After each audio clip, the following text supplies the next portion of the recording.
கீதையில் பகவான் சொன்னார், அன்னையினுடைய எழுத்துக்கள் எளிய ஆங்கிலத்தில் இருப்பின. இது இருந்தாலும் எல்லாருக்குமே தெரிவதில்லை. பகவானுடைய லெட்டர்ஸ் ஆன் யோகாவிலும் அவை தொடர்ந்து விளக்கப்படுகின்றன. இவற்றையெல்லாம் பூர்ணமாக உள்வாங்கி அப்பா அவர்கள் நமக்கு ஒவ்வொரு வாழ்வின் ஒவ்வொரு பகுதியை பற்றியும் எடுத்துக் கூறுகின்றார்கள். தொழிலை பற்றி எடுத்துக் கூறுகின்றார்கள். தொழிலின் ஜீவன் என்ற ஒரு சிறு நூலாக முதலில் வந்தது. பின்னால் கேரியின் மூலமாக வைட்டல் கார்பரேஷன், வைட்டல் டிஃபரன்ஸ் என்ற நூல்கள் இப்பொழுது ஜீவனுள்ள ஸ்தாபனம் என்ற தமிழில் மொழிபெயர்க்கப்பட்டு வந்துள்ளது.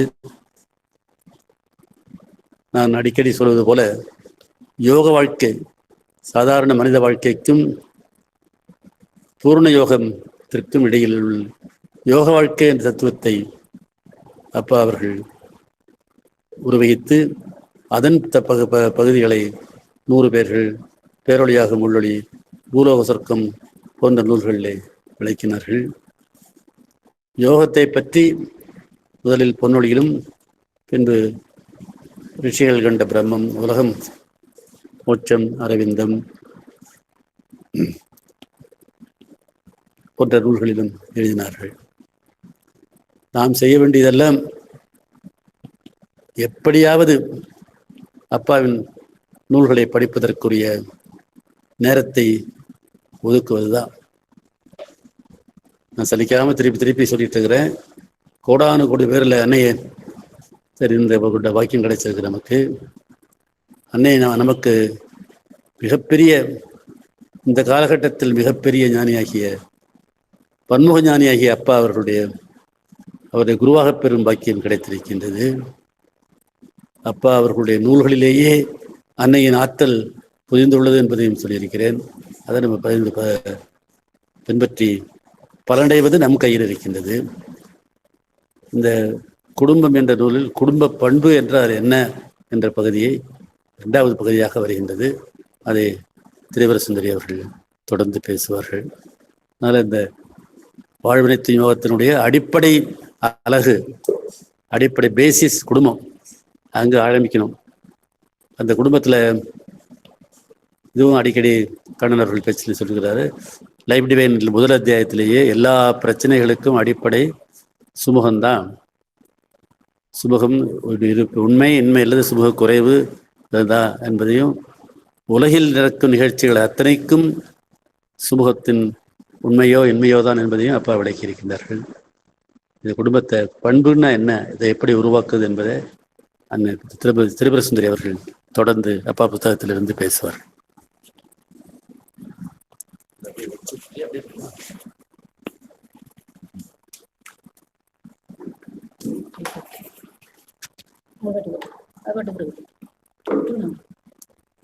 ரைட்.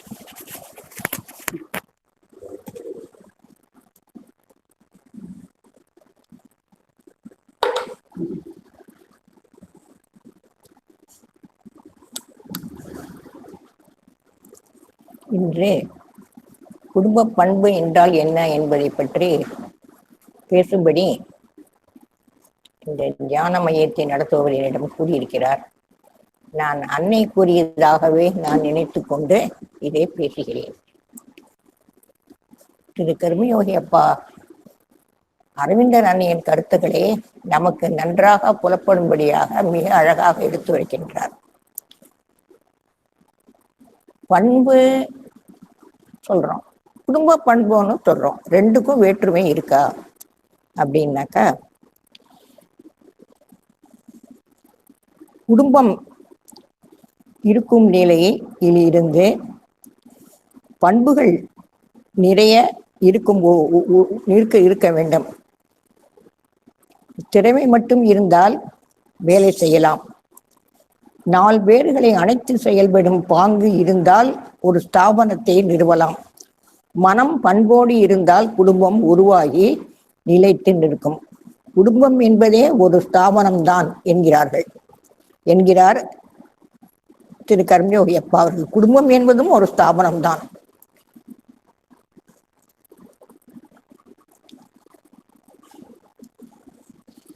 தாழ்ந்தவருடைய செல்வாக்கு அதிகம் இருந்தால் குடும்பம் நன்றாக இருக்காது. நல்லவர்களில் நிர்வாக திறமையுள்ள ஒருவர் இருந்தால், அவர் தலைவராக இருந்தால் குடும்பம் நன்றாக இருக்கும்.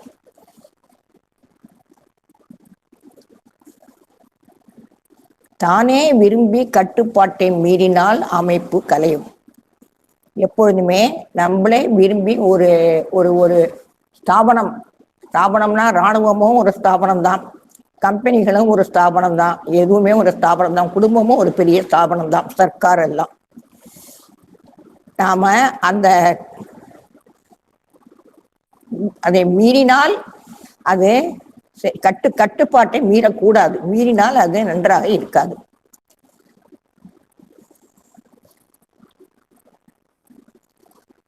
குடும்பம் இன்னொரு அது நெகட்டிவ் பாயிண்ட் சொல்றாங்க. குடும்பத்திற்கு எதிரான செயல்களையே பழக்க வழக்கங்களையோ குடும்பத்தினர்கள் ஏற்றுக்கொள்ள கூடாது. அப்படி ஏற்றுக்கொண்டாலும் குடும்பத்தினுடைய அழிவு ஆரம்பமாகும். அதாவது மனைவியே அடக்க முடியாத கணவன் குழந்தைகளின் எதிர்காலத்தையும் அழித்து விடுவான். அதாவது என்ன சொல்றாங்க, ஒரு மனைவி கணவனுக்கு அறிவுரை சொல்லலாம், மனைவி பேச்ச கணவன் கேட்கலாம். எப்பன்னாக்கா மனைவி நேர்மையாகவும் அவங்க சொல்றது மிக உயர்ந்த கருத்துவாகவும் இருந்தால் அவங்க பேச்ச கேட்கலாம். அதே மாதிரி கணவன் சொல்ற பேச்ச மனைவி கேட்கலாம். எப்பன்னா அவங்க ரொம்ப கரெக்டா மிக உயர்ந்ததா சொல்றப்ப மனைவி கேட்கலாம். அப்புறம் மனைவிக்கு அடங்கிய கணவனை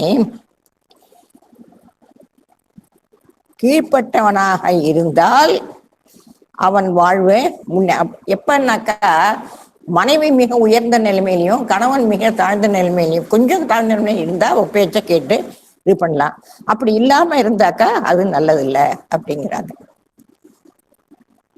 குடும்ப பண்பை காப்பாற்ற, குடும்பம் கொடுத்த பண்புகளை வளர்க்க, அவற்றை விட மிக உயர்ந்த பண்புகளை பெற பெரும் முயல வேண்டும்.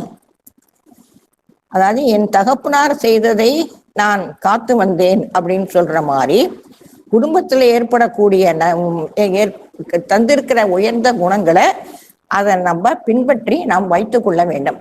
எப்படி அவங்க தகப்பனார் செய்து சம்பாதித்த சொத்துக்களை பையன் வச்சுக்கிட்டாதான் நல்லது. அப்பா சம்பாதிச்சு கொடுத்தான்னு சொல்லிட்டே இருந்தா ஒன்றும் பிரயோஜனம் இல்லை. அதை அந்த பையன் பத்திரமா பாதுகாக்க வேண்டும். அதனால அதே மாதிரி பெற்றோர்கள் சொல்லக்கூடியத குடும்பத்தினுடைய உயர்ந்த பண்புகளை அவங்க ஃபாலோ பண்ணணும். அப்புறம் அந்த பெற்றோர்கள் தன்னுடைய சுயநலத்திற்காக குழந்தைங்களை வளர்க்க வேண்டாம் அப்படின்னு சொல்றாரு. இந்த பையன் நமக்கு இது செய்யணும் இது செய்யணும்னு செய்ய வேண்டாம் அப்படிங்கிறாங்க. பையங்க கிட்ட தன்னுடைய குழந்தைகள் கிட்ட எதுவுமே எதிர்பார்க்காம பெற்றோர்கள் செய்யட்டும் அப்படிங்கிறாங்க. அப்ப அந்த குழந்தைங்களும் பெற்றோர்களை ரொம்ப தூக்கி ரொம்ப கொண்டாடும் அப்படின்னு சொல்றாங்க. அப்புறம் ஒரு பெற்றோர் அவங்களுடைய பெற்றோர்களை மிக நன்றாக கவனித்து மிக நன்றாக போற்றி பாதுகாத்து அவங்க கடைசி காலத்துல எல்லா விதமான உதவிகளையும் நண்பர்களையும் செய்தால் இவங்களுடைய குழந்தைகளையும் அதே மாதிரி செய்வாங்க, தங்களுடைய பெற்றோர்களை நல்லா கவனிப்பாங்க அப்படிங்கிறாங்க. அப்புறம் சில சமயம் ஒரு அம்மா அப்பாவுக்கு அறிவான அவங்க அம்மா அப்பாவுக்கு எப்போவாவது ஒரு தடவை அறிவு குறைந்த குழந்தையும் பிறக்கலாம். ஆனா எப்போதுமே அந்த மாதிரி இருக்காது, எப்போதுமே நல்ல குழந்தைங்க பிறக்கும் அப்படிங்கிறாங்க. பெற்றோர்கள் தங்கள் உடலமைப்பையும் குரலையும் நடையையும் அறிவையும் குணங்களையும் தன் குழந்தைங்களுக்கு கொடுக்குறாங்க. ஆனா இதை நம்ம தெரியறது இல்லை. இருந்தாலும் அதுதான் நமக்கு இருக்கு. அவங்க அதாவது என்ன சொல்றாங்க, குரல் சில பேருடைய குரல் கூட குணங்க அவங்க பாட்டனார் அவங்களுடைய பெற்றோர்களுடைய குரல் மாதிரியே இருக்குமா, குணமும் அப்படி இருக்குமா. அது ஆழ்ந்து நம்மள் புதைந்து நமக்கும் பிறருக்கும் தெரியாது. நம்மளுடைய குணம் எப்படின்னு தெரிஞ்சுக்கணும்னாக்கா நம்ம குழந்தைங்களை பார்க்கணுமா. நம்மளுடைய குழந்தைங்க கிட்ட நம்மளுடைய குணங்கள் எல்லாம் போயிருக்கும் அப்படிங்கிறாங்க. பெற்றோர்களுக்கே அது விந்தியாகும். ஆஹா, நம்ம குணம் எப்படி இந்த குழந்தைங்களுக்கு போயிருக்கு அப்படிங்கிறது விந்தையாக இருக்கும் அப்படிங்கிறாங்க. பொதுவா சில சமயம் தப்பி பிறந்தவன் சொல்றாங்க. எப்படின்னு கேட்டீங்கன்னாக்கா, ரொம்ப சாதாரணமான ஆண்களுக்கு ரொம்ப கெட்டிகார பிள்ளை பிறந்தாக்கா தப்பி பிறந்தவன்கிறாங்க. ரொம்ப கெட்டிகாரங்களுக்கு அவருடைய கெட்டிகாரத்தனை இல்லாதவங்க பிறந்தாக்கா ஏன் இப்படி அப்படின்னு சொல்றாங்க.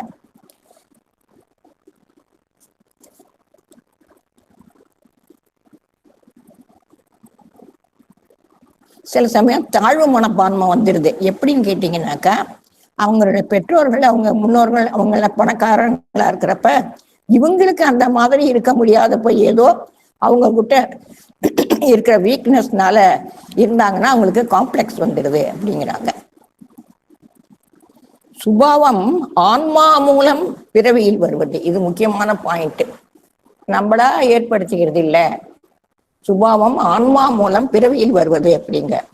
பெற்றோர் குணம் உடலின் ஆழத்தில் இருப்பதான். பெற்றோர்கள் குணம் வந்து அவங்களுடைய உடல் குழந்தைகளுடைய அவங்க ஆழத்துல இருக்குதான். ஆனா படைப்பு வந்து மனதின் மேல் தளத்துல இருக்கா. தலைகீழ் மனப்பான்மையை உணராமல் இருப்பது, இது இந்த தலைகீழ் மனப்பான்மையை உணராமல் இருக்கிறோம். நம்ம எந்த அளவுக்கு அது உறுத்தினாலும் நம் குழந்தைகளுக்கு அது போன்ற மனப்பான்மையை நாம் வெளியிருந்து போவதில்லை. நாமே முனைந்து கற்றுக் கொடுத்தால் வரும், அதுவும் ஆழமாக அமையாது. அப்புறம் அபிரிதமான சொத்து இருந்தால் அதை ஒரு பாதுகாப்பு உணர்வு இருக்க வேண்டும்.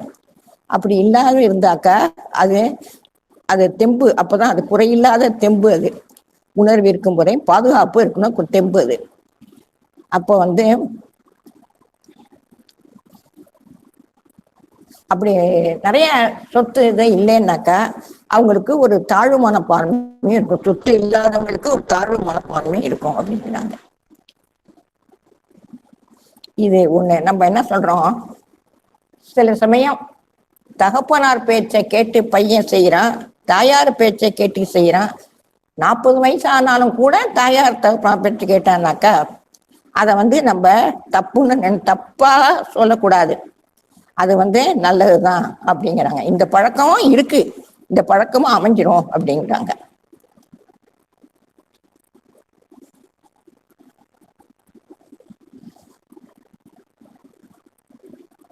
குடும்பத்தின்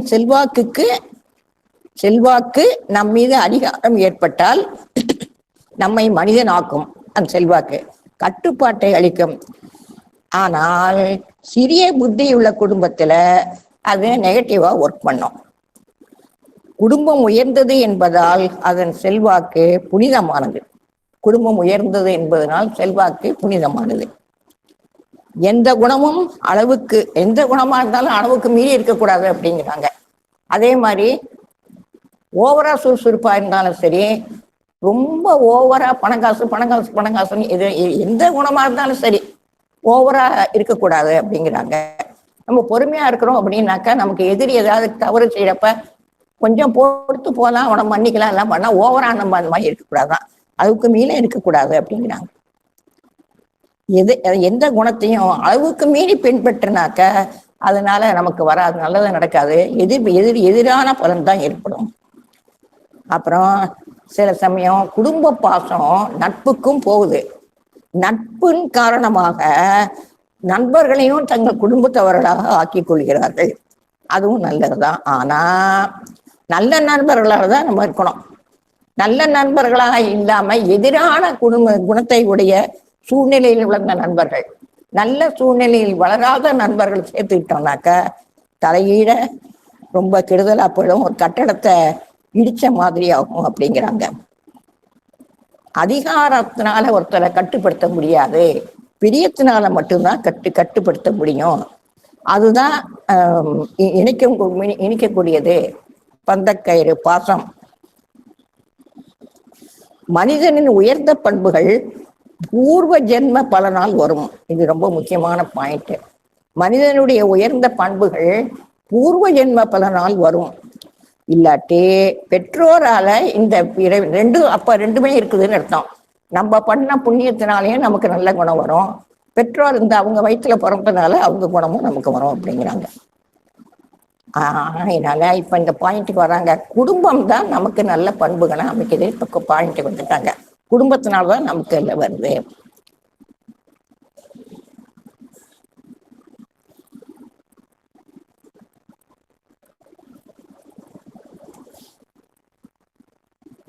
விசுவாசம், அர்ப்பணம், தியாகம், விட்டு கொடுப்பது, விடாமுயற்சி, பூரண சத்தியம் ஆகியவை குடும்பம் நிர்பந்தப்படுத்தி நமக்கு அளிக்கிறது. அதனால் நம்ம உயர்ந்த மனிதனாக ஆக்கிக்கிறது. விசுவாசம், நம்ம விசுவாசம் உள்ளவர்களாக இருக்க வேண்டும். யாருக்கு? நம்ம அம்மா அப்பாவுக்கு எல்லாருக்குமே தான். அர்ப்பணம், நம்ம அர்ப்பணம் பண்றது, தியாகம் பண்றதெல்லாம் வேணும். சுயநலம் இல்லாமல் இருக்கிறது, விட்டு கொடுக்கறது. நம்ம சில நாவல்கள் சில படிச்சிருக்கிறோம். அக்காளுங்க தங்கச்சிக்கும் பொண்ணு பார்க்க வர்றாங்க, அப்படி இல்லை இப்படி இல்லைங்கிறப்ப அக்காளுக்கு வந்த வரனை அக்கா விட்டு கொடுத்துட்டு தங்கச்சிக்கு கட்டிக்க சொல்லி கேட்குறா அப்படின்னா நம்ம விட்டு கொடுக்கறதுங்கிறது நம்ம இது பண்ற இதுதான். அது கருப்பா இருக்காங்கிறதுக்காக வேண்டான்னு விடுறாங்க. அப்புறம் விட்டுங்க. ஆனால் இவங்களுக்கும் ரொம்ப நல்லா வருது. எல்லாம் பார்க்குறோம். விட்டு கொடுக்கறதுனால நம்ம ஒன்று கெட்டு போயிட மாட்டோம். அதை விட 10 மடங்கு அதிகமாக தான் வரும்.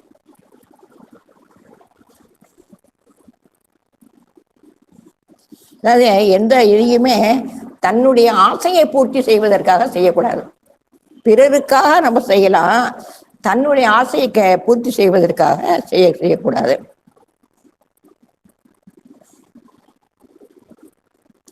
குடும்ப பாசம் வெளிப்படணும்னா தன்னுடைய செலவை குறைச்சிக்கிட்டு பிறருக்காக அர்ப்பணம் பண்ணணும், செலவு பண்ணணும்.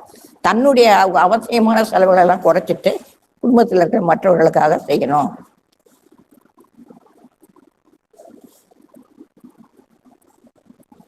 குடும்பத்திற்கு அஸ்திவாரம் போல இருக்கிற நிறைய குணங்கள் இருக்கு. அதுல ஒருவரை ஒருவர் பூரணமாக நம்பணும். இப்ப கணவன் ஒரு இடத்துக்கு போயிட்டு வர்றாங்கன்னாக்கா, நேரம் ஆச்சுன்னாக்கா, அவங்க வேலை இருக்கு, ஆபீஸ் ஒர்க் இருக்கு, ரொம்ப நேரம் ஆச்சு முடிச்சுட்டு வர்றாங்க, அங்கிறதோட நிறுத்திக்கணும். தேவையில்லாத சந்தேகப்படக்கூடாது. அதே மாதிரி பெண்ணு ஆஃபீஸுக்கு போயிட்டு வரவில்லை, அவங்க ஆஃபீஸில் வேலை செய்கிற ஒருத்தவங்ககிட்ட பேசிட்டு இருந்தாங்கன்னாக்கா, கணவன் தெரிஞ்சவங்ககிட்ட பேசிட்டு இருக்காங்க, அவ்வளோதான். இந்த சந்தேகம் தப்பு. ஒரு பழமொழி சொல்லுவாங்க, சந்தேகம் என்பது தீராத வியாதி அப்படின்னு சொல்லுவாங்க. அது ரொம்ப கெடுதல். அது சந்தேகங்கிறது ரொம்ப தப்பு. அது ஒருத்தர் ஒன்று சொல்றாங்க அப்படின்னாக்கா அதை நம்பணும். நம்ப முடியல அப்படின்னு சொன்னாக்கா அது ரொம்ப கேவலம், அது ரொம்ப கெடுதல். அது அப்புறம் குடும்பத்துக்கு நல்லது செய்யணும்னாக்கா நம்மளை மறந்துடணும், நம்மளோட சுயநலத்தை விட்டுறணும். குடும்பத்துக்காகத்தான் நம்ம எல்லா வேலையும் செய்யணும். அது அப்புறம் அடுத்தபடியா தாயாரின் பெருமையை சொல்றாங்க. நீ தாயாரா இருன்னு சொல்லுவாங்களாம். ஏன்னாக்கா தாயார் குழந்தைய கொடுக்குறாங்க, குழந்தைக்காக எல்லாம் செய்யறாங்க, குழந்தைக்காகவே எல்லாம் செய்யறாங்க. அவங்க கிட்ட ஒன்றும் எதிர்பார்க்கறது கிடையாது. அந்த குழந்தைக்காக தியாகம் செய்யும் தாயாரின் தியாகம் குழந்தையுடன் முடிகிறது, அவ்வளவுதான். அப்புறம் சுமூகம் ஏற்பட்டாதான் குடும்பமே. சுமூகம் ஏற்படுவதற்கு அப்புறம் ஏற்படலைன்னா குடும்பமே இல்லை. ஆனா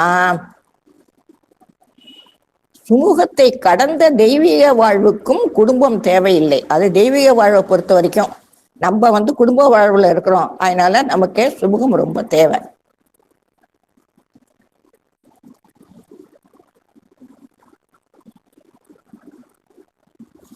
அப்புறம் இதுல கேக்குறாங்க, இது ஒரு நல்ல வேடிக்கையா இருக்கு. திருமணமான பின் பெற்றோருக்கு பதிலாக கணவன் அல்லது மனைவியின் சொற்களை அதுபோல் ஏற்று மகிழ்வார்கள். அது வரைக்கும் அம்மா அப்பா பேச்சை கேட்டுட்டு இருந்தாங்க. அப்புறம் கணவன் மனைவி பேச்சையும் மனைவி கணவன் பேச்சையும் கேட்கிறாங்க. எப்படின்னாக்கா, பைபிளை டிக்ஷனரி என்றால் சரின்னு சொல்றாங்களாம். அந்த மாதிரி பைபிளை டிக்ஷனரின்னு சொன்னா அது சரின்னு சொல்றாங்களாம்.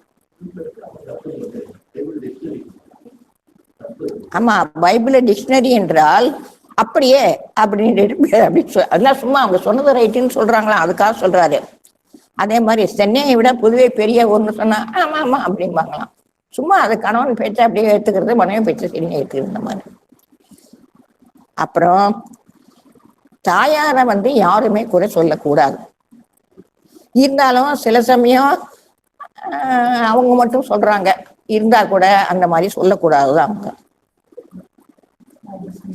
அப்புறம் லட்சியத்தை, இந்த வாக்கியம் ரொம்ப நல்லா இருக்கு.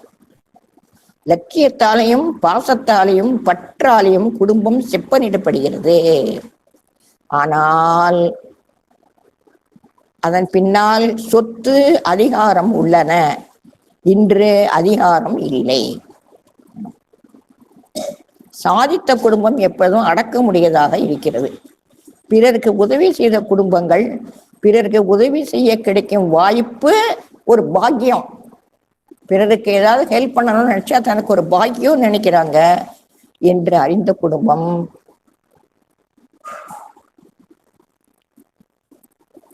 உதவ கிடைத்த வாய்ப்புக்கு நன்றியை உணரும் குடும்பங்களில் நன்றி அறிதல் காணப்படும். அந்த குடும்பத்திலேயே நன்றி அறிதல் காணப்படும். அப்புறம் திட்டவட்டமாக முறையாக நெறியாக செயல்படும் குடும்பங்களில் செல்வம் வரும். ஆர்டர்டினஸ், நெறியாக தப்பு வழியில இல்லாம நேர்வழியா எல்லாம் அந்த குடும்பம் நடந்துகிட்டு இருந்ததுன்னா அதுல செல்வம் வரும். அபிர்தமான தென்பும் இருக்கும், முறையான செயல்களும் இருக்கும். அந்த குடும்பத்துக்கு வெற்றி கிடைக்கும். அப்புறம் முந்தைய தலைமுறைகளில் ஆன்ம விளக்கம் தேடிய, இது ரொம்ப முக்கியமான விஷயம், முந்தைய தலைமுறைகளில் ஆன்ம விளக்கம் தேடிய குடும்பங்களில் கல்வி பெருகும். அப்ப முந்தையவர்கள் ஆன்ம விளக்கம் தேடிட்டு இருக்கிறப்ப இந்த தலைமுறையில கல்வி பெருகும். செல்வமும் கட்டுப்பாடும் இருந்தால் நல்ல ஆரோக்கியத்தை தெரியும், ஆரோக்கியத்தை தரும். கட்டுப்பாடு ரொம்ப முக்கியம். செல்வம் வேணும், ஆனா செல்வம் இருக்குதுங்கிறதுக்காக அந்த செல்வத்தை அளவுக்கு மீறி தப்பா பயன்படுத்துறோம்னாக்கா ஆரோக்கியம் கெட்டு போயிடும்.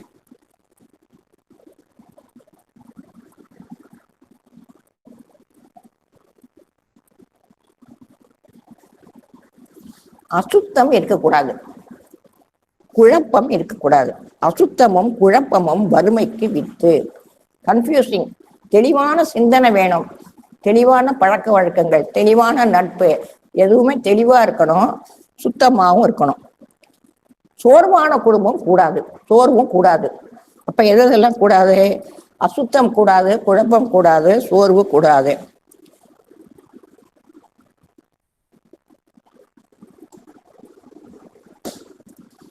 குடும்பங்களின் பல நிலைகள்.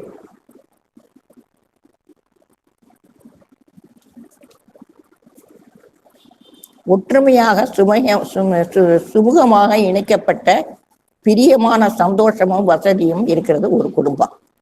முக்கிய காரியங்களில் சுமூகமும் மனதில் உள்ளுற சந்தோஷமும் சிறு காரியங்களில் சச்சரவும் உள்ளவர்கள் இருக்கிற அப்படிப்பட்ட குடும்பங்களும் இருக்கு.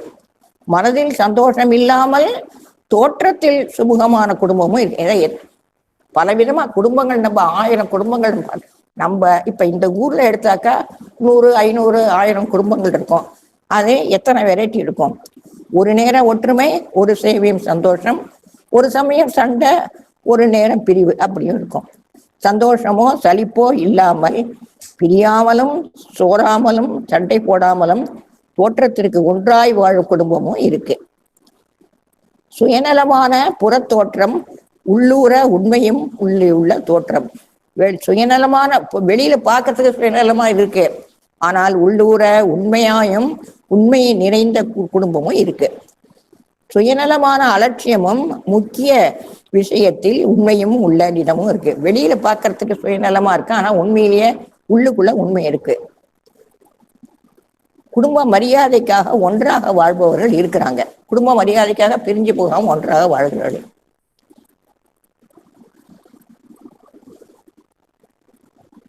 அப்புறம் பண்பான புறத்தோற்றத்தை போற்றி பொருளை புறக்கணிக்கும் மனநிலை. பொருள் தான் முக்கியம்னு இல்லாம பண்பு தான் முக்கியம் அப்படின்னு வாழறவங்க இருக்கிறாங்க. சுயநலமான சொத்து உரிமையின் அடிப்படையில் ஜாதிக்காக வாழ்பவர்கள். இது இது இது உயர்ந்த ஜாதின்னு சொல்ல முடியாது, இதை உயர்ந்த ரகம்னு சொல்ல முடியாது. சுயநலமான சொத்துரிமையின் அடிப்படையில் ஜாதிக்காக வாழ்பவர்கள். சுயநலமாக ஜாதிக்காக வாழ சொத்தை நம்பி இருப்பவர்கள். இது வேற வெரைட்டி. அதாவது பல வெரைட்டிஸ் இருக்கிறாங்கன்னு சொல்றாங்க.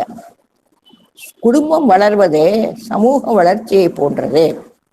சமூக வளர்ச்சி மாதிரி குடும்பமும் வளருது. குடும்பம் ஒரு காலத்துல இருந்ததை விட போக போக வளருதுனாக்கா எதுல வளருது? ஸ்டேட்டஸ்ல வளரலாம், நற்பண்புகள்ல வளரலாம், பிள்ளை குட்டிங்க ரொம்ப நல்லவங்களா இருக்கலாம், ஆரோக்கியத்துல வளரலாம், எல்லா விதமாகவும் வளரலாம். அவ்வளர்ச்சியை ஆரம்பித்து ஆதரவு அளித்து நடத்தி முடிக்கும் வகைகள் கீழ்கண்டவாறு. ஆழ்ந்த நோக்கம், நல்ல நோக்கம் இருக்கணும், ஆழ்ந்த நோக்கமா இருக்கணும்.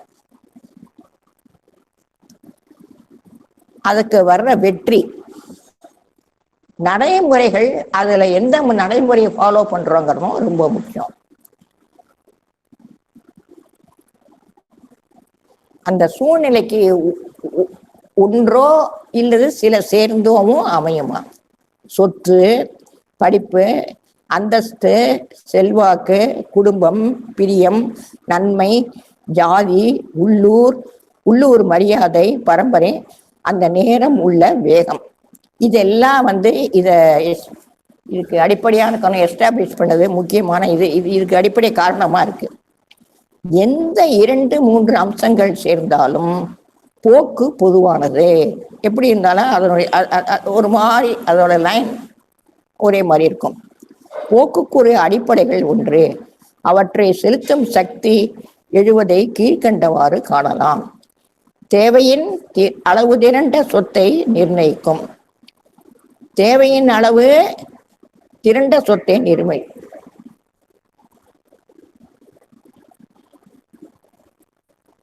தேவையின் அளவு திரண்ட சொத்தை நிர்ணயிக்கும். வளர்ப்பு நம் வாழ்வின் நோக்கத்தை கொடுக்கும். வளர்ச்சி கல்வி நிலை அபிப்பிராயத்தை அளிக்கும். நல்ல கல்வி இருந்ததுனாக்கா நல்ல அபிப்பிராயத்தை நமக்கு கொடுக்கும். ஏன்னாக்கா கல்வி தான் நமக்கு எல்லாத்தையும் புரிய வைக்குது. அந்தஸ்து இருந்தால் மரியாதை கிடைக்கும். ஒரு அந்தஸ்து, ஒரு மினிஸ்டர் வரானா ஒரு மரியாதை தான். அதே மாதிரி ஒரு பெரிய வித்வான் வராங்கன்னாக்கா அது ஒரு அந்தஸ்து தான். பெரிய நடிகன் வரானா அதுவும் ஒரு அந்தஸ்து தான். ஒவ்வொரு இதுலயும் ஒவ்வொரு அந்தஸ்து இருக்கு. பண்பின் உயர்வு குடும்பம் நிலையை பொறுத்தது. ஆனா அந்த குடும்பத்துல எப்படி இருக்காங்களோ அதை வச்சுதான் அந்த பண்பு வரும். குடும்பத்துல இருக்கிறவங்களுடைய அந்த குடும்பத்தினுடைய பண்பு தான் அந்த இருக்கிறவங்களுக்கு அது வரும், அந்த பண்பு வரும். உணர்வு, எந்த உணர்வு நல்லது? பிரியம்தான். உணர்வுலேயே மிக சிறந்தது பிரியம்தான். அந்த பிரியத்தை தான் நம்ம வச்சுக்கணும். ரொம்ப வேகமா இருக்கக்கூடாது. ரொம்ப வேகமா இருந்தாக்கா ஆவேசம் வந்துடும், அது நல்லது இல்லது.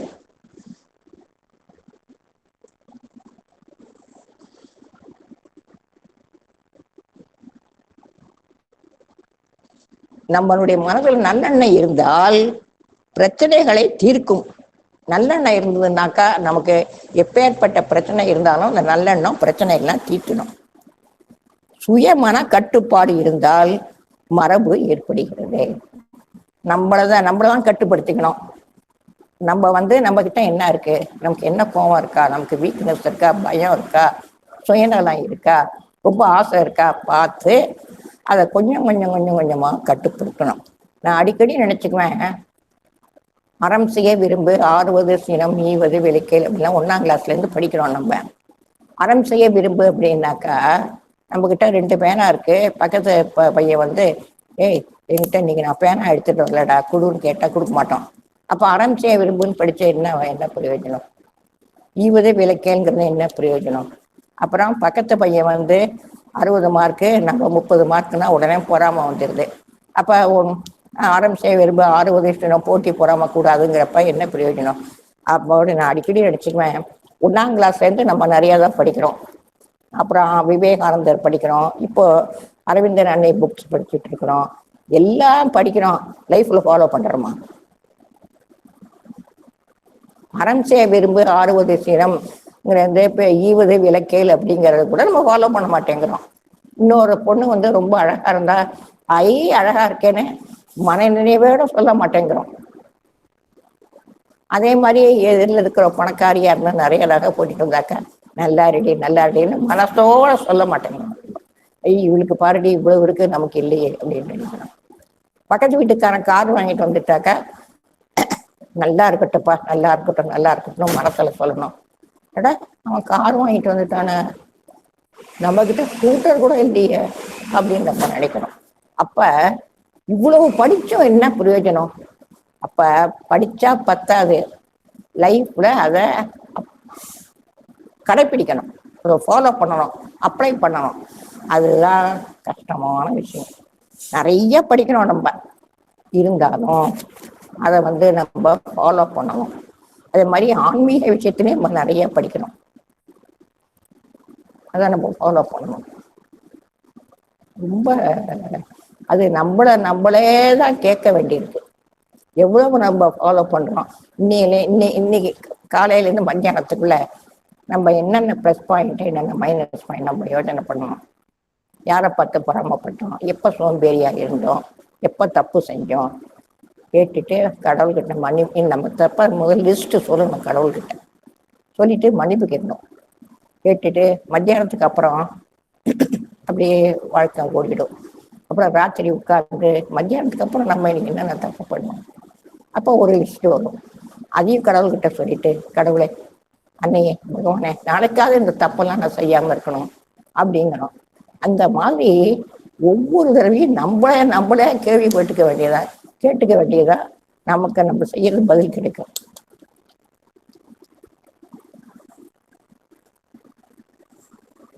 அப்புறம் தாயார் சுயநலமாக இருந்தாலும் சுயநலத்தை பாராட்டாமல் தாயின் மீது செலுத்தும் அன்பு தூய்மையாக ஆரம்பித்தாலும் அது சுயநலத்திற்கு செல்லும் சேவையாக முடியும். அதனால நமக்கு நல்லது கிடைக்கும் அப்படிங்கிறாங்க. அப்புறம் இன்னும் ஒண்ணு சொன்னாங்க, இன்னொரு இடத்துல படிச்சேன்னா, அதுல சொன்னா சொல்லலையா நினைப்பேன். எனக்கு யாரு அவங்க பெற்றோர்களை ரொம்ப நல்லா கவனிச்சு எல்லாம் செஞ்சாங்களோ அவங்களுடைய பிள்ளைங்க அந்த பெற்றோர்களை ரொம்ப நல்லா கவனிச்சு செய்யும். யாரு அவங்களுடைய பெற்றோர்களை நல்லா கவனிக்கலையோ அவங்களுடைய பிள்ளைங்க அவங்கள பெற்றோர்களை கவனிக்கணுங்கிற ஒரு தெம்பு இல்லாம, ஒரு சிந்தனை இல்லாம சரியா இருக்காது. அதனால ஆக்ஷன் ரியாக்ஷன்,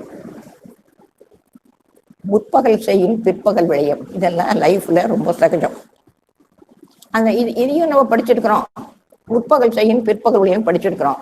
ஆனா நம்ம அம்மா அப்பாவுக்கு என்ன செஞ்சோம், நம்ம அண்ணன் தம்பிக்கு நம்ம என்ன செஞ்சோம், பக்கத்து வீட்டுக்காரங்களுக்கு அவங்களுக்கு இவங்களுக்கு நம்ம என்னென்ன செஞ்சோம், சரி போனா போது இது வரைக்கும் செய்யலை, இனிமேலாவது நம்ம நல்லது செய்வோம் அப்படின்னு வளர்ச்சி இருக்கணும். இடைவிடாத ஆர்வம் ஒருவர் நம்ம படிக்கிறோம். இந்த தினம் படிக்கிற புக்ல இடையிடாத ஆர்வம் ஒருவர் படிக்கிறோம். நம்ம ஆர்வம் முறைனா எதுக்கு ஆர்வம் முறை? நல்லதுக்கு, உயர்ந்ததை நோக்கி ஆர்வம் முறை வேண்டும்.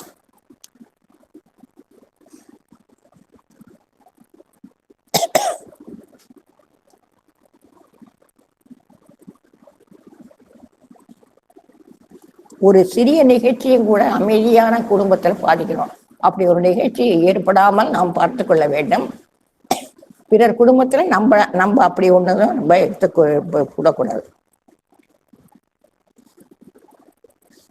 ஒருத்தர் சொல்றாங்க, அதை யாரோ சொன்னதாக தப்பா சொல்லக்கூடாது, சொல்லிக்கிட்டு சண்டை கிட்ட போடக்கூடாது. நம்ம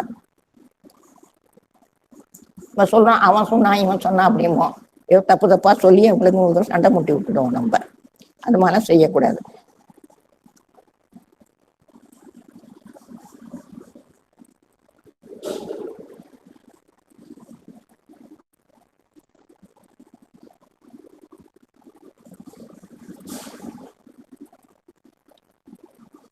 நம்மளுடைய உடன் பிறந்தவர்கள்கிட்ட அந்த அன்பை நம்ம நிலையாக வளர்த்து கொள்ள வேண்டும், வைத்து கொள்ள வேண்டும். எந்த விதமான அபிப்பிராய பேதமும் அன்பின் நினைவும் வச்சுக்க கூடாது. குடும்பத்துல ஒரு நல்ல பழக்கம் ஏற்படுத்த பல தலைமுறைகள் ஆகுமா.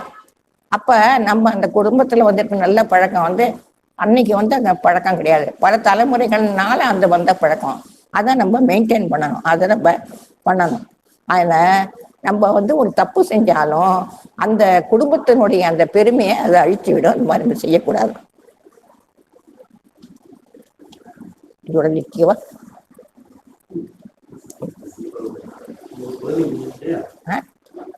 அப்பா இது சொல்ல மறந்தேன். இதை வந்து ஒரு நிமிஷம் இருங்க, நான் ஒன்று சொல்ல மறந்துட்டேன். அப்படி இந்த குடும்பத்தை பத்தி நான் நினைச்சது, நான் சொல்றத வந்து இலக்கண மரபிலேயோ வேற எந்த விதத்திலையும் பிரிச்சு சொல்ற விளக்கம் பிரிச்சு சொல்றது இல்லை. குடும்பம் அப்படிங்கிறத நானா பிரிக்கிறது, சும்மா நான் சொல்றது. கூடு சேர்ந்துரு, என்னங்க, மதர், ஃபாதர், அம்மா அப்பா சேர்ந்திருந்தா அது குடும்பம். யாரோட இன்னும் எல்லாரோட கூட சேர்ந்திருந்தா அது குடும்பம் அப்படின்னு நான் அதுக்கு ஒரு விளக்கம் சொல்லிட்டேன்.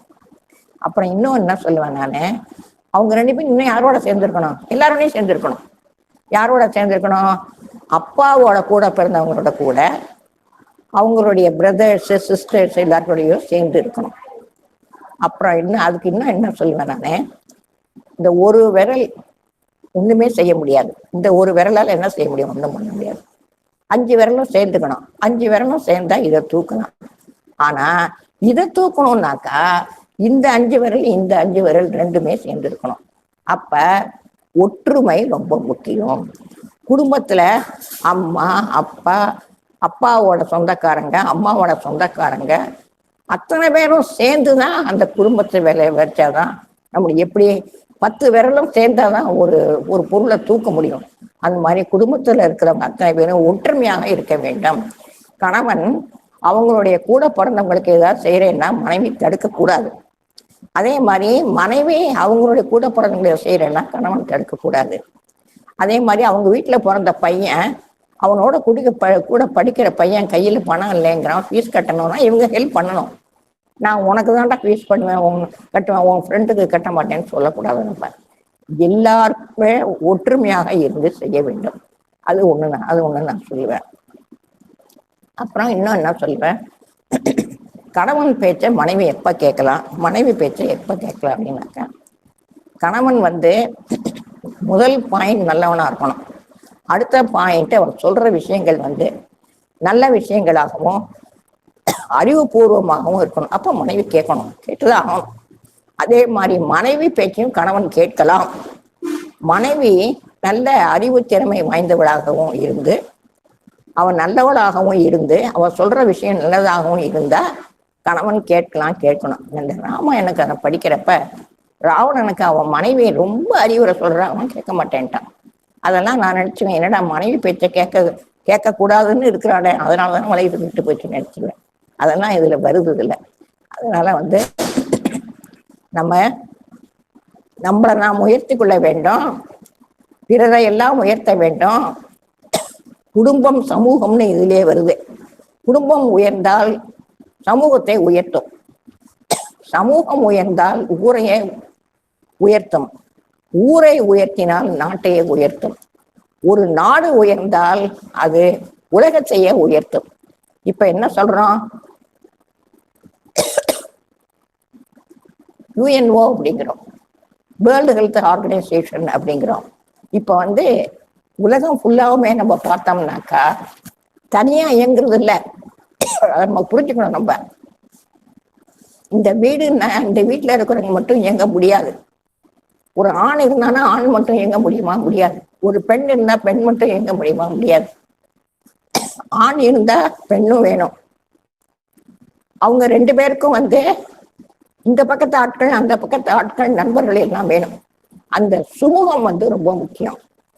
அவங்க குடும்பத்தினுடைய சமூகம் வந்து சமூகத்துக்கு போகுது, சமூகத்தினுடைய சமூகம் வந்து அந்த ஊருக்கு போகுது, அந்த ஊர்ல இருக்கக்கூடிய சமூகம் வந்து இந்த நாட்டுக்கு போகுது.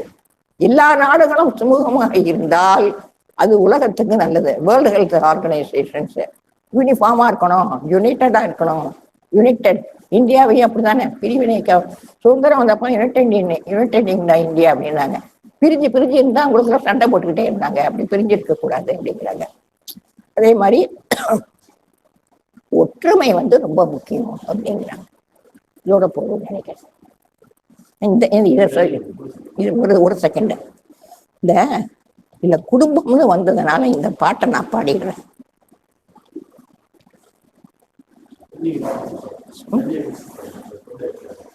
சரி.